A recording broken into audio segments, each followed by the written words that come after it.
Pastor Elias Soares de Moraes, o senhor que é um entusiasta dos estudos, né, bíblicos e tal, escreve muito sobre isso, fala muito sobre isso, participa de tudo quanto é programa de debate bíblico. Para o senhor, no que é que consistiu a pregação de Jesus lá aos mortos? Do que é que Pedro está falando? No meu entendimento, digamos, no entendimento bíblico, o conteúdo dessa mensagem era um conteúdo de mensagem evangelística, uma oportunidade de salvação. Esse era o conteúdo da mensagem que foi pregada nesta época. Era uma oportunidade de salvação para aqueles que eram incrédulos, desobedientes e rebeldes. Mas eles estavam mortos? Mortos agora, para quem estava escrevendo. Mas não na época em que a mensagem foi pregada. Então esclarece aí. Bom, é que talvez eu tenha assim, um ponto de vista diferente no que diz respeito ao tema que foi proposto. No meu entendimento, quem pregou não foi Jesus. Apesar de estar escrito como está escrito, Jesus não desceu ao inferno para pregar aos espíritos em prisão, aos mortos, porque isso contraria frontalmente a veracidade, a verdade exposta pela Bíblia Sagrada, porque aos mortos está ordenado morrerem uma só vez, vindo depois disso o juízo. Então não há uma segunda oportunidade no pós-túmulo. Então Jesus ele não poderia ter descido ao inferno para dar uma segunda oportunidade que contraria então a verdade da palavra de Deus. Então o texto está falando de quem? Então nesse texto, se a gente analisar pelo contexto do capítulo 3, versículo 18 e versículo 19, nós vamos ver que esses espíritos em prisão, hoje em prisão, e digamos assim, na época em que Pedro estava escrevendo, eram pessoas da época de Noé. Eram rebeldes da época de Noé.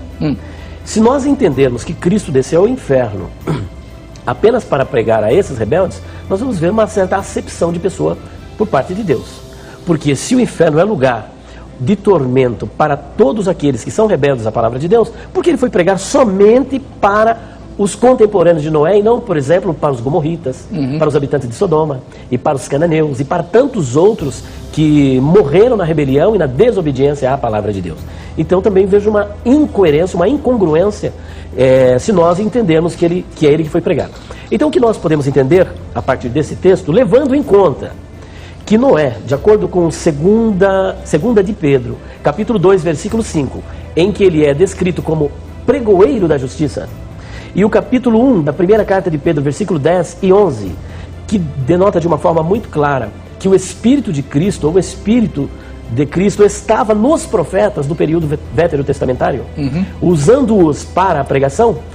A lógica desse raciocínio é que quem realmente pregou essas pessoas naquela época, que hoje estão em prisão, foi o próprio Noé. Então, só para resumir, Pedro está dizendo que enquanto estavam vivos nesse mundo, os contemporâneos de Noé ouviram a pregação do Evangelho dada pelo Espírito de Cristo por meio de Noé. Justamente. Não tem nada de pregar a morto. Nada de pregar a morto e nem Cristo descendo ao inferno para pregar para morto. Tá bom.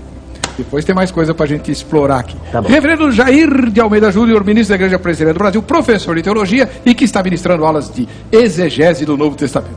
Com certeza já se debruçou sobre esse texto e, na sua opinião, do que é que Pedro está falando?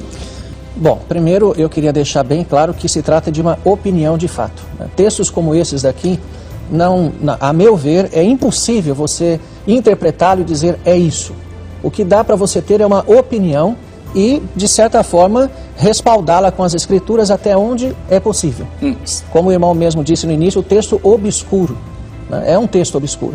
É o único texto que fala disto, é esse. Não há nenhum outro que lance luz aqui para que a gente tenha uma ideia mais clara do que Pedro está dizendo. Então, o que eu tenho é uma opinião dentro das 4 possibilidades aqui. Tá? Então, a minha opinião é que Jesus sim desceu ao inferno e foi pregar aos espíritos em prisão. Agora, a pergunta que o irmão vai me fazer. Quais são esses espíritos em prisão? Não, na verdade a pergunta era o que era essa pregação. Mas eu vou depois eu falo. Primeiro eu quero saber para quem ele pregou. Bom, esses espíritos em prisão era exatamente a geração de Noé, né? Aqueles crentes que morreram no dilúvio. Então, a divergência do senhor em relação ao pastor Elias é, entre outras, que Jesus foi pregar quando eles já estavam mortos. Isso. Isso. Na opinião do pastor Elias, eles ouviram a pregação por boca de Noé enquanto estavam vivos. Na opinião do senhor, essas mesmas personagens pereceram no dilúvio, foram para o Hades, ficaram em prisão, mas lá receberam a visita de Jesus e ele pregou para eles. Então, agora temos que saber o que é essa pregação. Sim, por favor. Então, o termo até aqui, queriço, não precisa ser exatamente uma pregação no sentido de evangelização. É apenas uma proclamação, uma manifestação. E o que Jesus foi fazer lá foi exatamente manifestar a sua vitória, manifestar a salvação que aqueles que não creram na pregação de Noé perderam. Explica melhor, pastor, eu não entendi. O que Jesus foi fazer lá? Ele foi manifestar a sua glória, manifestar a sua vitória sobre aqueles que rejeitaram a pregação de Noé. Ele foi mostrar o troféu? Mais ou menos vocês não isso. creram, mas eu ganhei, está aqui. Isso. Uma das piores aflições do inferno é exatamente saber o que se perdeu. À luz, por exemplo, do que aconteceu com o rico e Lázaro, onde o rico via Lázaro no seio de Abraão e não o contrário. Então, supõe-se que uma das maiores aflições, porque no inferno não se sofre apenas fisicamente, mas também espiritualmente. Uma das maiores aflições da alma é a agonia de se ver o que se perdeu, de não ter crido na pregação da palavra de Deus. Então você veja que eu, pelo menos, tinha alguma razão quando eu disse que o texto era complicado. Olha só. O pastor Elias, da Igreja Assembleia de Deus, diz que o caráter da pregação era evangelístico. O reverendo Jair de Almeida Júnior, da Igreja Presbiteriana, diz que não é necessariamente evangelístico, é uma proclamação de vitória, não visa a salvação. O pastor Elias diz que as pessoas que ouviram a pregação evangelística ouviram enquanto estavam vivas. O reverendo Jair diz que quem ouviu a proclamação de vitória estava morto. O pastor Elias diz que as pessoas alvo da pregação eram contemporâneos de Noé e ouviram Noé pregar. O reverendo Jair diz que as pessoas alvo da proclamação já estavam no inferno e ouviram Jesus pregar. O Hades. Eu até acrescento que eu sou mais atraente, até estou mais sendo atraído pela posição que o irmão defende. É mais confortável e eu me sinto até mais tranquilo se eu optasse pelo que o irmão defende. A questão é o texto. Né? Então, o texto é difícil, nos impõe algumas dificuldades e, a meu ver, o texto indica esta situação, embora não seja uma tão agradável, tão confortável e tão fácil de ser defendida. Misericórdia. Eu acabei de mostrar aqui que tem, no mínimo, duas posições absolutamente antagônicas. Entenderam mesmo o texto? É brincadeira. Júnior Estevam de Santo André, em São Paulo, diz assim: se lermos dos versos 18 a 20, perceberemos que os espíritos em prisão eram os antediluvianos. Sim, a Bíblia usa o termo espírito em referência a pessoas vivas, que estavam presas pelas cadeias do pecado. Provérbios 5:22. É certo, pois, que Cristo pregou àquelas pessoas que nos tempos de Noé foram desobedientes, em todo o tempo, em que a longanimidade de Deus esperava e, consequentemente, enquanto era oferecido arrependimento. E é igualmente certo que ele nunca lhes pregou depois de haverem morrido. O pastor Cleverson Pereira do Vale, lá de Arthur Nogueira, em São Paulo, diz assim: esse programa tem edificado muitas vidas. Parabéns e que Deus abençoe a todos. Obrigado, pastor Cleverson. Continue esperando seu contato aqui para trazê-lo como debatedor, tá? Afinal de contas, Arthur Nogueira não é tão longe assim, né? A pregação de Jesus aos mortos consistia em quê? Pois bem, não entendo que ele foi pregar o evangelho aos mortos, pois o evangelho é proclamado aos vivos. Depois da morte, não há mais como ter oportunidade. Então, o que seria essa pregação aos mortos? Há muitas interpretações para esse texto. Eu prefiro ouvir os sábios debatedores deste programa para entender melhor esse texto. Tá certo. O Wagner Aparecido Silva, de Montes Claros, lá no norte de Minas Gerais. Pelo Espírito, ou no Espírito, e neste Espírito, são variantes pelas versões bíblicas, né? Isto é, através do Espírito Santo, ele pregou aos incrédulos o tempo de Noé, onde o próprio Cristo, que é o Jeová do Antigo Testamento, fala: meu espírito não pelejará para sempre com o homem. Morto nada sabe, está inconsciente, Eclesiastes 9:5. Morto não louva o Senhor, Salmo 115:17. Jesus e Paulo se referiam a mortos como os que dormem, 1 Tessalonicenses 4:13 e João 11:11. A imortalidade da alma é uma doutrina platônica. Usar a alegoria do rico e Lázaro para provar que mortos estão conscientes é uma contradição ao que a Bíblia diz sobre a condição dos mortos até a ressurreição. Pregação tem que ver com salvação. Aceitar que 1 Pedro 3,19 se refere a pregar a quem morreu, teremos que admitir a existência do purgatório. O Evangelho, Aí termina o espaço do Wagner, ele não concluiu a mensagem. Pastor Elias, o senhor já se viu nessa situação de estar sendo apoiado por uma testemunha de Jeová? Olha, se eles eu já vi muita coisa nesse mundo, mas verdade. Eu jamais imaginei isso. Se eles estiverem falando a verdade, o fato deles estarem proclamando mensagens que sejam anacrônicas à verdade bíblica, eu não vejo nenhum problema. Por exemplo, dentro do catolicismo, eles defendem a doutrina da Trindade. E estão certos. Estão certos. Agora, não é por isso que eu concordo com todas as doutrinas que eles esposam. Deixa eu fazer uma pergunta para o senhor, voltando para o tema. Não, porque Cristo, Jeová no Antigo Testamento é meio complicado, né? Dizer o mínimo. Agora, o senhor tem certeza absoluta, o senhor pode declarar peremptoriamente que a interpretação que o senhor deu de 1 Pedro 3, 18 a 22 é a correta ou é uma possibilidade? Olha, eu diria que ninguém está com uma verdade absoluta 100%, né? Mas dentro da pesquisa que eu fiz, eu entendo, por exemplo, eu tenho uma dificuldade em entender na Bíblia, a Bíblia apresentando Cristo descendo ao inferno. Então, eu não sei em quais textos o reverendo, depois eu até gostaria de ouvir. O senhor não aceita o credo dos apóstolos? Bom, primeiro que o credo dos apóstolos, na sua origem, não continha essa cláusula da descida de Cristo ao inferno. Ele aparece a partir do 2º ou 3º século. Ah, é? É. Então, não existia essa cláusula, né? Que Cristo desceu ao inferno. E nós precisamos de textos para apoiar essa descida de Cristo ao inferno. Eu acho que eu tenho um. Tem, né? Eu tenho que terminar o bloco. Certo. Então vou deixar para o próximo bloco. Assim como vou deixar para o próximo bloco também, o pedido para o reverendo Jair falar das outras, pelo menos 2 possibilidades de interpretação do texto. Ele falou que tem 4 e a gente só viu 2 até agora. O senhor menciona as outras 2 para nós? Tá bom. Bom, pastor Elias, eu sei que eu cutuquei o senhor no fim do bloco anterior, né, falando das testemunhas de Jeová e tal, porque o senhor se notabilizou aí nos últimos tempos por um debate ferrenho com defensores da mortalidade da alma. Né, o senhor saiu aí quase que no tapa, né? A bem da verdade, ainda continua o debate pela internet, né? Ah, é? Não acabou? Não acabou. Eu posso até citar que realmente eu construí uma nova página no Facebook, que é Elias Apologética, onde esse debate está acontecendo. E o tema, na verdade, é a suposta ressurreição de Moisés. Porque existe um pessoal que acredita que Moisés foi ressuscitado pelo arcanjo Miguel. Mas é lógico, pastor, porque veja bem, esse pessoal que defende isso, entre eles as testemunhas de Jeová... Parece-me que é só o Adventismo do 7º dia.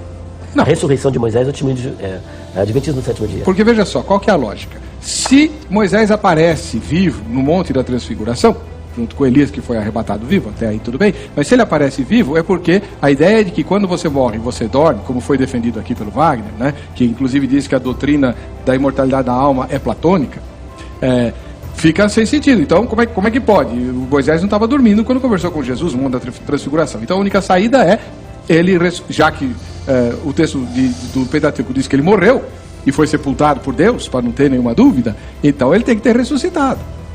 Né? Agora, pastor Elias, já que o tema é um pouquinho diferente, a doutrina da imortalidade da alma é platônica ou é cristã? A doutrina da imortalidade da alma, ela é bíblica. O que o pessoal, por exemplo, da Testemunha de Jeová e do Adventismo do 7º dia acredita, não como que eu posso dizer assim, não é na mortalidade, mas na imortalidade condicional.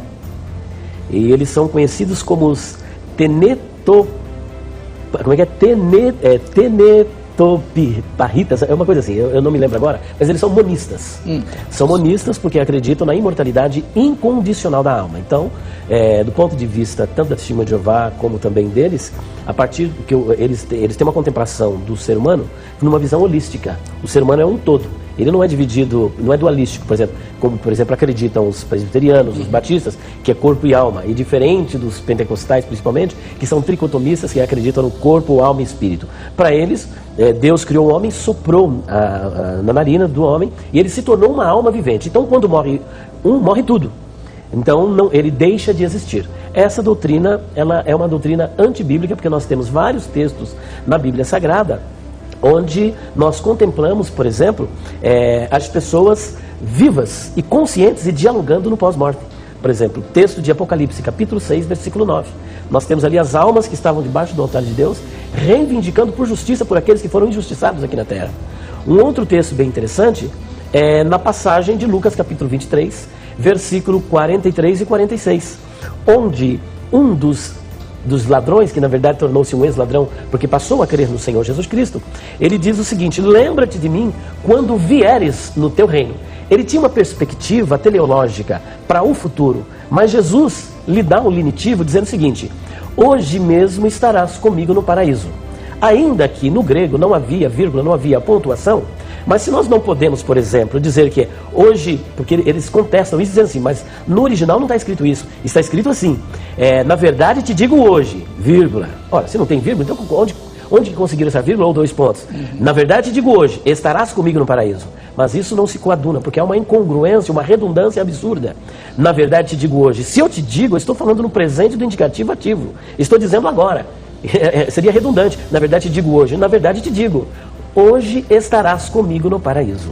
Então foi a promessa do Senhor Jesus que naquele mesmo dia o ladrão estaria, ou ex-ladrão, estaria com ele no paraíso. E outros muitos textos que nós temos na Bíblia Sagrada que mostram que a alma ela é imortal. Por exemplo, Mateus 10, versículo 28.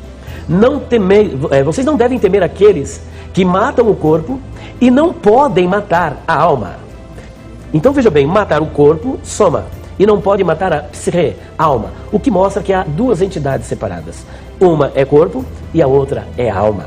Matéria e espírito. Matéria, o material e o imaterial. Isso. Tá certo? Uma outra situação que nós temos é a seguinte, é que as pessoas, por exemplo, no pós-morte, os rebeldes, elas continuarão sofrendo perpetuamente, conforme está em Mateus, capítulo 25, versículo 46.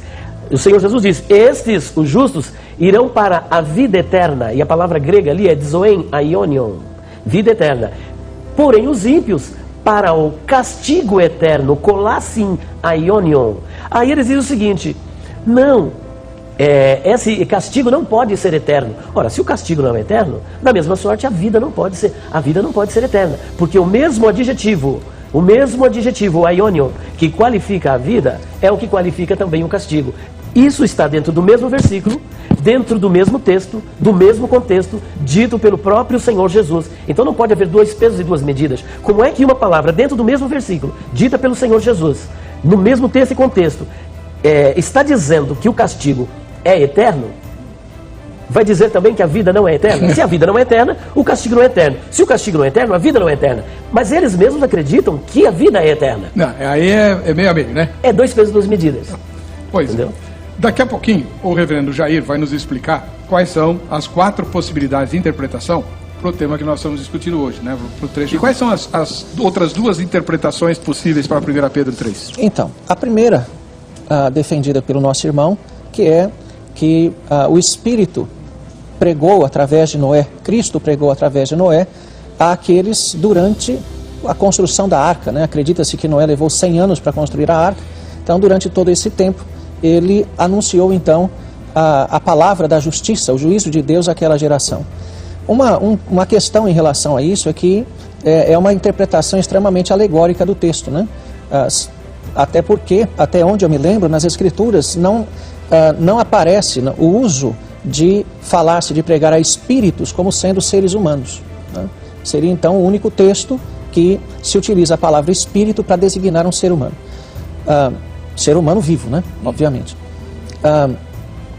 A segunda seria uma interpretação que até foi veiculada aí na sua matéria, que eu achei extremamente inaceitável, esse ponto, que é a ideia de que anjos tiveram relações sexuais com mulheres. Eu sei porque que você achou inaceitável. Eu até anotei aqui, que a repórter diz, obviamente se refere a seres, os filhos de Deus, obviamente se referem a seres angelicais. Exatamente. Eu gostei desse obviamente, eu quero saber onde ela achou. Que de óbvio não tem nada naquele texto. A referência aqui de Pedro, ela de certa forma ecoa esta ideia. Por quê?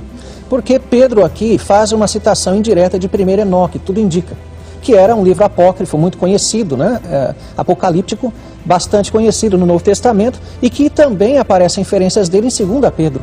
Né? E também em Judas. E Judas aparece a ascensão de Moisés também no relato da disputa do corpo de Moisés entre o arcanjo Miguel e o diabo. Então, nada de estranho há nisso, né? Toda a verdade procede de Deus, como o irmão falou agora há pouco. Se um livro apócrifo traz uma verdade, um autor sagrado registrou isso, não desabou nem nada. é verdade, inspirado por Deus, ele reconhece e registra, passa a ser a palavra de Deus, Claro. isto que ele registrou. Né? Então, nenhum problema com isso. Não o livro apócrifo inteiro. Exato, aquilo que ele registrou. Né? Como Paulo cita Epimênides, lá em Atenas, Arato. Né? Então, ele cita, sem nenhum problema. Agora, a questão é que essa interpretação, né, entendendo que esses espíritos, então, seriam aqueles anjos que, segundo o primeiro Enoque, foram anjos que possuíram mulheres e tiveram filhos com elas, e daí uma raça de gigantes, isso é uma interpretação completamente herética, né? Não encontra respaldo algum nas escrituras e não dá para aceitá-la. Não apenas porque é uma coisa completamente fora daquilo que as escrituras colocam, como a própria inviabilidade do ser angelical, que ele é incorpóreo, é espiritual, destituído de órgãos sexuais e não pode se reproduzir. Né?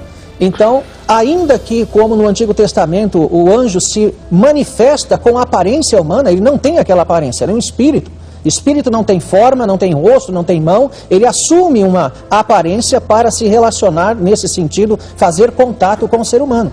Então, mesmo que ele se manifestasse como um ser humano masculino, ainda assim ele não poderia ter reprodução. Isso está fora da categoria do anjo. O anjo não se reproduz, e muito menos gerar um ser híbrido, o que seria uma blasfêmia criacional, né? Uma coisa completamente absurda. Né?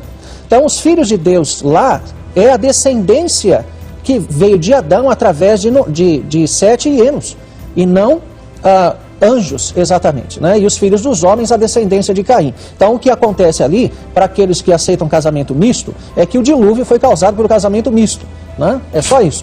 Então, quando a linhagem dos filhos de Deus se misturou e se perdeu com a linhagem dos filhos dos homens, Deus destruiu tudo porque todos se corromperam. Verdade. Né? Então, essa é a segunda interpretação, mas não podemos aceitá-la, obviamente. Né? Uma terceira interpretação é que, então, Jesus Cristo, no período entre a sua morte e ressurreição, anunciou a sua vitória exatamente aos anjos caídos, a esses que estavam presos, condenados, vamos dizer assim. Né? A terceira que podemos dizer é que ele pregou, então, aos espíritos também, aos anjos caídos, após a sua ascensão.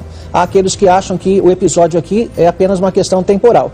E a quarta é aquela que eu defendo, que ele pregou, anunciou a sua vitória, não a anjos caídos, mas sim aos mortos no inferno, para mostrar aquilo que eles não acreditaram, que eles deixaram de lado. Né? Uhum. Não há nenhum problema quando nós pensamos na presença de Cristo no inferno, até porque Ele é o Senhor do inferno, Deus é o Senhor do inferno, o inferno é o lugar onde Deus exerce juízo. Aquela ideia de nós vermos aí um diabo vermelhinho, chifrudo no inferno, isso não existe, porque do inferno não se sai, só se entra. Aquele que foi para o inferno nunca mais sai de lá. Os próprios anjos e demônios não estão no inferno, porque se estariam, não poderiam vir aqui, né, estar interagindo com os seres humanos. Né? As Escrituras, o Novo Testamento, Apocalipse chama de abismo o lugar onde estão os demônios, e Paulo chama de as hostes espirituais do mal nas regiões celestes. Então há um mundo espiritual caído que ainda permite o trânsito destes seres caídos espirituais interagindo com o nosso mundo. Mas quando chegar o dia de Deus lançar no inferno o diabo, a besta, o falso profeta, os ímpios, de lá não sairão jamais. Né? Por que o pastor Elias tem dificuldade de entender que Jesus desceu ao Hades? Ele morreu, não morreu? Uhum. Se o senhor me permitir, eu só queria voltar àquela questão, porque ficou meio incompleta, né? Qual? A questão do debate que está surgindo, eu queria só colocar 3 posições sobre a imortalidade da alma, né? Primeiro, a pergunta que eu fiz para o pessoal é a seguinte: contrapondo a essa ideia dessa suposta ressurreição de Moisés, até porque lá no capítulo 17 de Mateus, não está escrito que Moisés foi ressuscitado. Muito pelo contrário, no versículo 9, Jesus diz: a ninguém conteis a visão, é horama. E esta palavra, esse substantivo, ele aparece cerca de 12 vezes, e sempre com a ideia de algo, um espetáculo, algo sobrenatural. Não que fosse irreal, mas que era apenas uma visão. Então, na verdade, Moisés não apareceu ali com o corpo glorificado, e até porque o texto não apresenta isso. Então, quais são as questões que nós elaboramos? Primeiro, no livro Primeiros Escritos, da senhora Ellen White, página 164, ela diz o seguinte: Moisés passou pela morte, mas Cristo desceu e lhe deu vida. Só que Cristo eles confundem com o arcanjo Miguel, que o ressuscitou, ela completa, dizendo que antes que o seu corpo visse corrupção, visse a corrupção. Ou seja, antes que o seu corpo apodrecesse, antes que ele cheirasse mal, antes que ele estragasse. Vale lembrar que Lázaro, depois de 4 dias, o seu corpo já cheirava mal. Só que nós temos um problema, porque em Josué capítulo 1, versículo 1 e 2, veja só, 30 dias depois da morte de Moisés, porque está registrada a morte dele no capítulo 34, versículo 8, no capítulo 34, versículo 5 e 6, e no versículo 8, está escrito que o povo pranteou a morte dele por 30 dias. E após o luto, e isso é comprovado pelo próprio comentário adventista do 7º dia, onde lá nesse texto do capítulo 1 de Josué, versículo 1, Deus disse assim para Josué: Josué, o meu servo Moisés está morto. Ou seja, passaram-se 30 dias e ele ainda continuava morto. Então ele apodreceu. Será que 30 dias não era suficiente para apodrecer? No deserto? Está entendendo? Então, 30 horas. Só isso já contrapõe a argumentação feita pela senhora White. Então, se ele realmente foi ressuscitado pelo arcanjo Miguel, como propõe a senhora Ellen White no livro Primeiros Escritos, e também outros 3 livros, Patriarcas e Profetas, Desejados de Todas as Nações, e uma outra obra que ela escreveu, porque 30 dias depois da sua morte, Deus disse para Josué que Moisés ainda continuava morto. E não só isso, se Moisés foi ressuscitado e apareceu no Monte da Transfiguração com o corpo glorificado e ressurreto, nós temos um problema de uma contradição gritante nas Escrituras, porque o apóstolo Paulo, no capítulo 15 da primeira carta aos Coríntios, versículo 20, versículo 23, ele diz com todas as letras que Cristo é as primícias dos que dormem. E essa palavra primícias vem do grego aparré, e a ideia, de acordo com Strong e outros linguistas, outros lexicógrafos, é primeiro no sentido cronológico, ou seja, o primeiro que ressuscitou com o corpo glorificado, de acordo com Romanos, capítulo 6, versículo de número 9, porque a ressurreição do Senhor Jesus é uma ressurreição atípica, não pode ser comparada com nenhuma ressurreição que aconteceu no Antigo Testamento e nem mesmo no Novo Testamento, como é o caso de Lázaro, de Eutica, de Tabita, de Talita, ou mesmo os mortos do Antigo Testamento, porque a ressurreição dele foi uma ressurreição para a vida eterna, com o corpo glorificado. Então nós vamos ter um problema. E o terceiro problema é se ele realmente foi ressuscitado pelo arcanjo Miguel, porque na galeria dos heróis da fé, em Hebreus capítulo 11, onde os fatos mais relevantes e mais importantes ocorridos na vida dos heróis da fé, nenhuma alusão faz a esse episódio. E olha que a epístola aos Hebreus foi escrita mais de 60 anos depois de Cristo. E por que nenhuma alusão? Muitos fatos importantes que ocorreram na vida de Moisés estão ali como exemplo de fé. Agora, esse que é o summum bono do cristianismo, é o bem supremo do cristianismo, é a esperança, ao ponto de Paulo dizer o seguinte: se não há ressurreição, então comamos e bebamos e amanhã morramos. E vale até aqui essa citação, porque foi dito que se houve uma situação de um apócrifo ou de algum filósofo nas Escrituras, então aquilo ali tem caráter divino, é inspirado. Eu não concordo com isso, porque Paulo está citando aqui um filósofo grego chamado Epicuro. Mas ele está contestando. Justamente, mas ele está citando. Mas ele está contestando. Mas ele diz, comamos e bebamos e amanhã morramos. Outra coisa, ele cita, por exemplo, o batismo pelos mortos. Então por que se batizam pelos mortos? Ele não faz uma contestação, ele faz uma apresentação. Será que eu vou abonar essa citação? Então isso é uma retórica do apóstolo Paulo, porque ele está num discurso apologético, no capítulo 15, e ele precisa se valer de várias premissas para levar o seu auditório à conclusão de que Cristo ressuscitou e que há ressurreição. Então isso é válido, você faz a citação porque o auditório para o qual ele estava direcionando a palavra, ele era um auditório heterogêneo. Ali havia pessoas que não acreditavam na ressurreição, havia pessoas adeptas da filosofia grega, havia uma divisão terrível dentro daquela igreja. Então, para calar a boca deles, é como às vezes eu faço.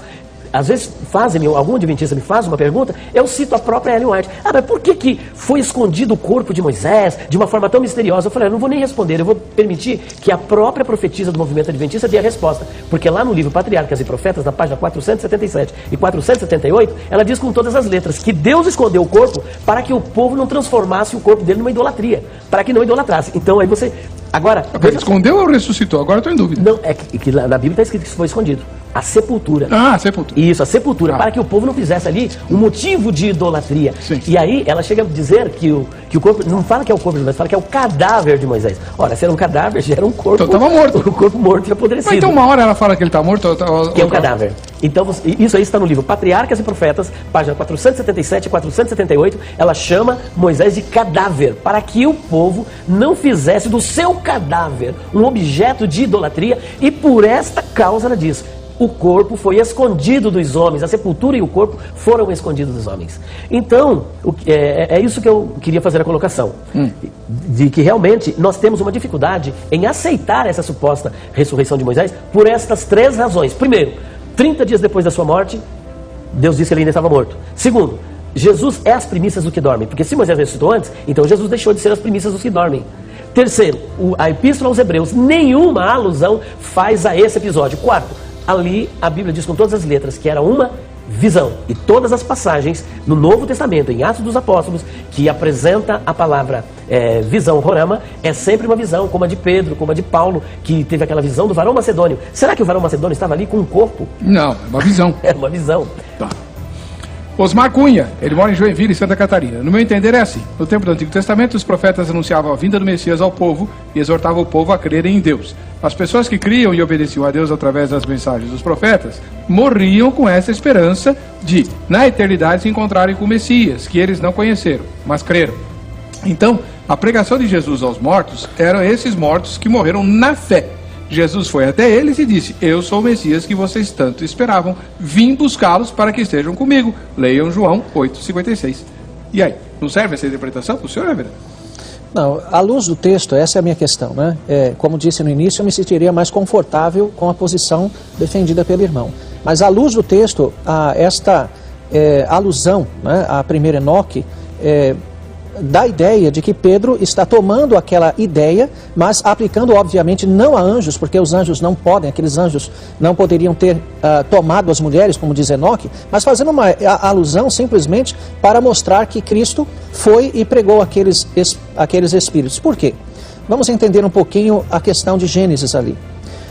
Se nós lermos Gênesis capítulo 9, nós vamos ver uma quase repetição do que Deus disse a Adão logo depois de tê-lo criado. O acréscimo está em dizer que também de todo animal poderá comer, porque lá no Éden eram vegetarianos e provavelmente é o que nós vamos ser na ressurreição, portanto aproveitem para comer picanha agora, né? Essa foi forte. Então, naquele ambiente, o que a gente vê então? Um recomeço, né? Então, quando Deus manda o dilúvio, é um ato de juízo, né? Onde ele coloca um fim naquela humanidade e começa de novo a partir da família de Noé. Então, quando nós entendemos isso, o ambiente de juízo, né, que ocorre ali, e a morte desta primeira humanidade, que é biblicamente irrefutável, é isso que aconteceu, então começa a fazer um pouco de sentido pensar que Jesus vai se manifesta a essa primeira geração que descreu de Deus, que abandonou a Deus, que não creu na pregação de Noé, e mostrar para eles aquilo que eles não acreditaram, né, isso no inferno mesmo, né? Porque é parte, né, do próprio juízo esta noção daquilo que se perdeu e a agonia de tudo isso. Tá bom.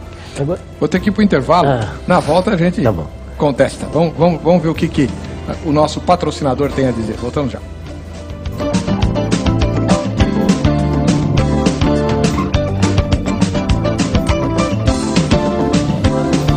O reverendo Jair, olha só, o Francisco Ribeiro de Vitória da Conquista, lá na Bahia, diz assim: quando Jesus foi pregar aos espíritos em prisão, possivelmente Deus ofereceu àqueles espíritos rebeldes uma segunda chance, considerando que no tempo do dilúvio ainda não havia lei. Isto é, os mandamentos não tinham sido entregues a Moisés. Com a nova aliança, até os mortos tiveram uma segunda oportunidade de arrependimento, mas somente os que morreram no dilúvio. Por que o senhor não aceita essa ideia? Porque é antibíblica, né? Porque as escrituras não respaldam isso em hipótese alguma, né? As escrituras dizem que ao homem cabe morrer apenas uma vez, depois disso o juízo. Eles já tinham morrido. Tá, mas não tem uma oportunidade depois disso, né? Senão nós vamos abrir sim um expediente para o purgatório ou qualquer outra segunda chance, né? Ou até mesmo a questão das penas eternas, né? Quer dizer, o que o texto está dizendo não é isso. E o fato de não ter lei antes de Moisés não quer dizer que não eram julgados ou que o homem não poderia ser julgado com base na própria lei. Porque o apóstolo Paulo diz na carta aos Romanos que o gentio sem lei age em conformidade com a lei, mostrando a norma da lei gravada em seu coração. O homem sempre teve a lei até quando não teve, né? E é com base na sua consciência, portanto, que ele será julgado. Tá bom. Todos aqueles sem lei serão julgados com base na sua própria consciência, e a sua consciência mesmo vai acusar os seus erros. Isso aqui foi encomenda, pastor Elias. Olha só, pastor o Anderson Novaes de Jundiaí. O senhor conhece? Não. O Anderson Novaes mora em Jundiaí, no interior de São Paulo. Acredito que o texto se refere às pessoas do tempo de Noé, através do qual o Espírito de Cristo operou naquele tempo, e não aos mortos fisicamente falando. Acredito que esse texto ficará claro, pois estará aí um homem de uma envergadura extraordinária como o pastor Elias Soares. Deus abençoe nesse debate. Olha, aproveitando esse gancho, eu tenho assim uma certa dificuldade em aceitar aquilo que o pastor Jair colocou acerca de que Jesus foi pregar aos espíritos e que ele disse ao mesmo tempo que a Bíblia não registra nenhum espírito de ser humano preso. Então, se ele foi pregar aos espíritos em prisão e ele também não concorda que essa pregação foi para anjos caídos, então fica uma pergunta no ar. Espíritos de seres humanos presos, ele diz que não existe. Não, vivos. Não, como é que é? Agora nem sei mais o que o senhor falou. O que eu disse é que nas Escrituras não aparece o uso de se referir a um ser humano vivo, chamando de espírito. Tá, é isso mesmo. Mas tem de alma. Sim, eu falei espírito, que é o termo que aparece aqui. Muito bem, mas levando em consideração que estes termos são intercambiáveis, eu acho que o senhor concorda com isso, quando a Bíblia diz que o homem é corpo, alma e espírito, o senhor vai entender que alma e espírito são termos intercambiáveis para se referir ao mesmo ser imaterial, concorda? Nem sempre, mas do ponto de vista da exegese, o uso do termo é algo importante, mesmo dentro do mesmo campo semântico. Então, o que nós temos aqui é um termo intercambiável, que espírito ou alma, nesse caso, significa a mesma coisa, assim como imagem e semelhança. Tselen ou demut no hebraico. Tá. Então, é a mesma coisa. Então, se não era esse espírito do ser humano, e também ele não acredita que é um espírito de anjo caído, então fica um mistério. Não, peraí, não foi isso que eu disse. Eu não disse que não é um espírito de ser humano. Eu disse que referir-se a alguém vivo, chamando de espírito, não aparece nas Escrituras, não é um uso comum nas Escrituras. Não é comum, aí gostei, agora melhorou um pouco. Agora, só que aqui não está se tratando de pessoas que estavam vivas no corpo. Até porque nós temos um outro texto paralelo, que é o capítulo 4. Não, essas pessoas, no momento em que Pedro estava escrevendo, não estavam vivas no corpo. Estava quando foi pregado.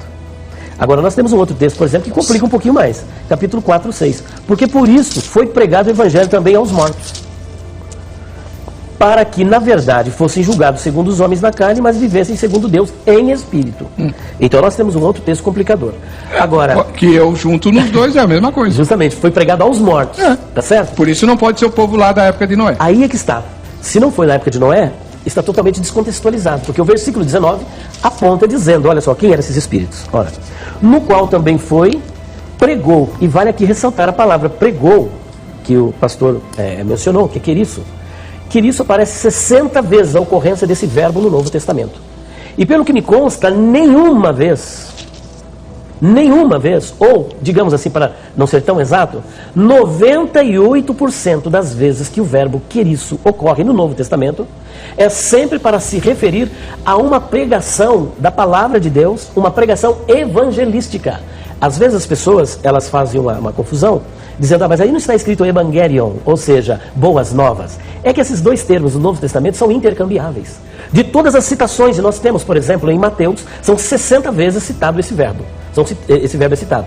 Você vai ter em Mateus 9 vezes, eu fiz até questão de anotar. Mas não precisa, pastor, não precisa. Mas a pergunta que eu queria fazer para o senhor é a seguinte, é a mesma palavra que aparece no capítulo 4, nesse texto paralelo que o senhor leu aí, que o evangelho foi pregado aos mortos? Ali é evangelion. Evangelion, por isso que eu estou dizendo que é um termo intercambiável. Então Jesus pregou o evangelho a morto mesmo, está escrito lá no capítulo 4. O que é o evangelho? O evangelho é boas novas, novas de salvação. É oportunidade de salvação, e é justamente isso que eu disse. Ele pregou boas novas de salvação, mas quem pregou? Foi Jesus que esteve lá? Não, porque nós não temos um texto. Mas é muito estranho Pedro se referir aos antediluvianos como mortos. Então, mas Pedro está falando com um auditório contemporâneo seu, e não de Noé. Eu sei. Aqueles que ouviram a mensagem, na época em que ouviram, estavam vivos. Mas no momento em que Pedro está escrevendo, estavam mortos. Mas ele precisava complicar tanto? Eu não vejo uma complicação. É complicado. Porque o texto está elucidado pelas passagens paralelas. É complicado. Porque quando nós entendemos, por exemplo, que o Espírito de Cristo... Vamos ler o texto? Senão a gente vai ficar aqui, até parecendo que é uma falácia lógica, né? Vamos para o capítulo 1, versículo 10 e 11. Está escrito assim: da qual salvação inquiriram e trataram diligentemente os profetas que profetizaram da graça que vos foi dada. Ao 11. Indagando que tempo ou que ocasião de tempo o Espírito de Cristo... O Espírito de Cristo que estava neles. texto é claro. O Espírito de Cristo que estava neles indicava anteriormente, testificando os sofrimentos que a Cristo haviam de vir e a glória que se lhes haviam de seguir. Que o Espírito de Cristo estava nesses profetas é um fato, está registrado. Agora, será que também Noé era um profeta? Claro que era um profeta.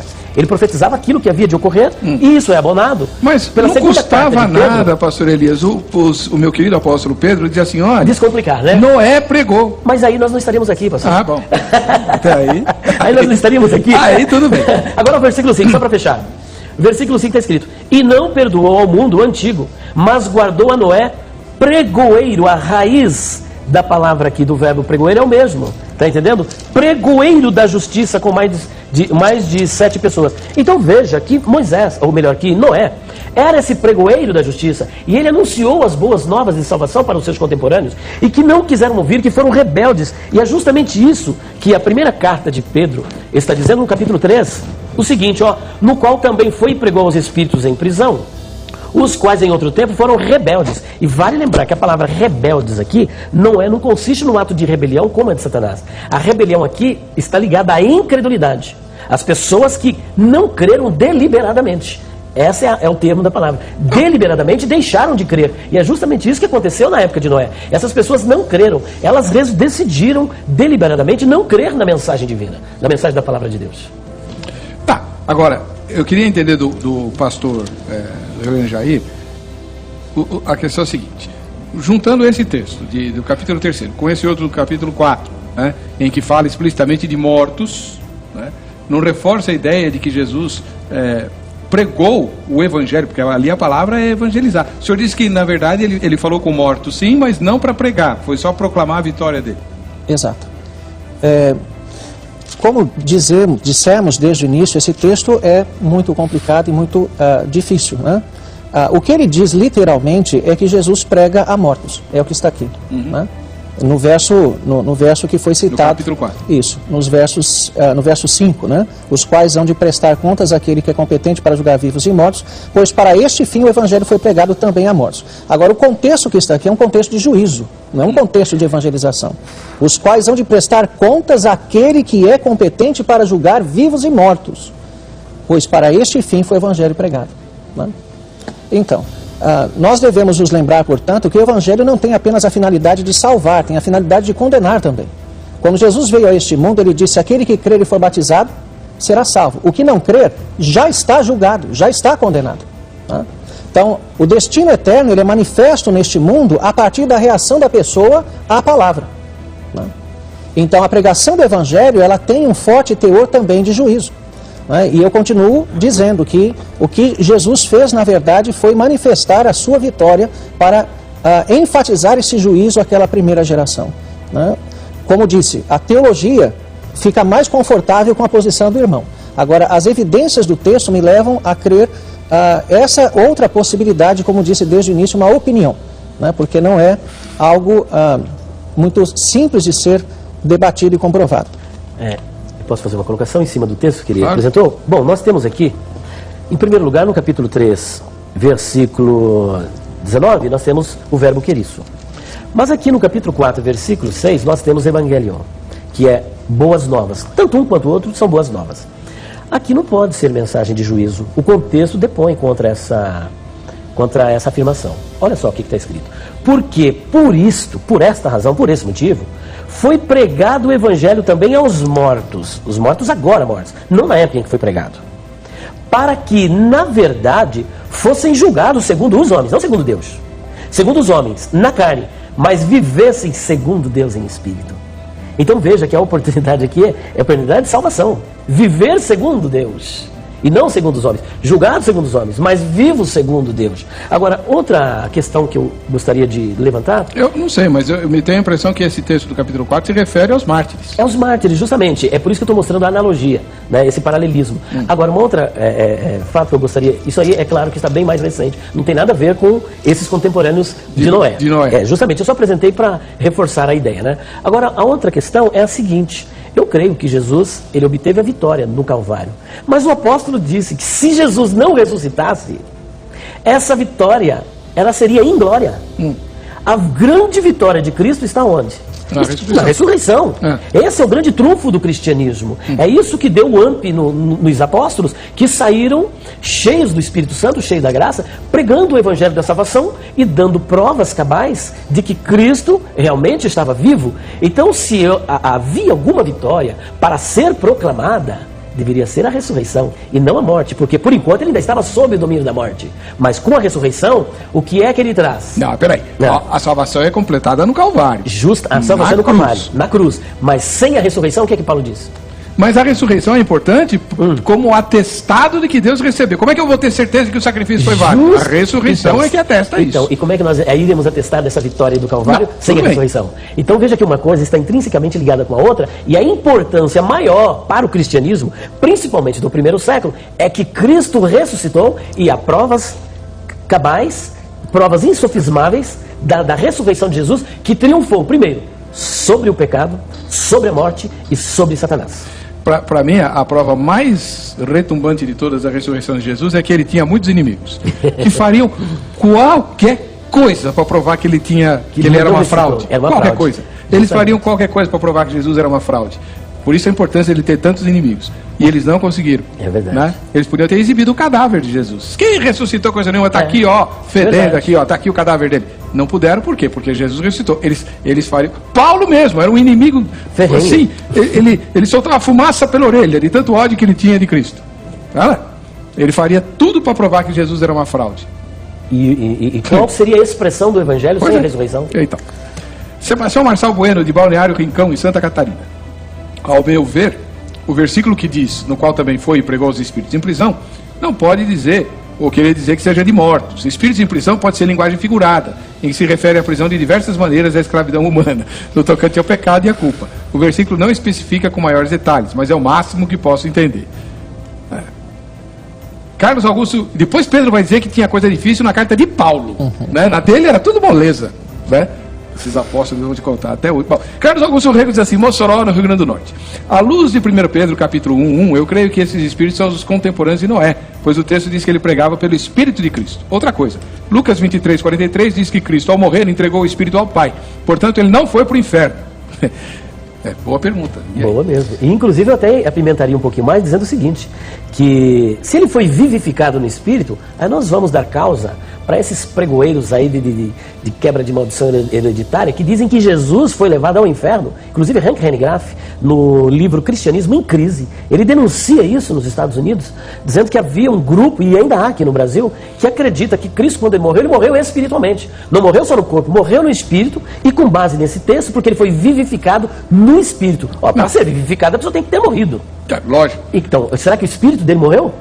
Ele diz que ele foi vivificado no Espírito. Como ele menciona Calvino aqui, deixa eu perguntar para o Calvino. Vamos lá. Morrer entregou o Espírito ao Pai. Portanto, ele não foi para o inferno, e sim direto para o seio do Pai. Calvino sustentava que a descida ao Hades foi a experiência das dores do inferno na alma de Jesus, enquanto seu corpo estava pendurado na cruz. Especialmente a ira divina contra o pecado que ele suportou no lugar dos seres humanos, que se evidencia numa dor espiritual resultante do abandono de Deus. Reverendo. Sim. Calvino diz que o inferno subiu até a cruz. Agora, o fato de Jesus ter ido ao inferno nada tem a ver com... nada se contrapõe à sua declaração de ter entregue o seu espírito a Deus.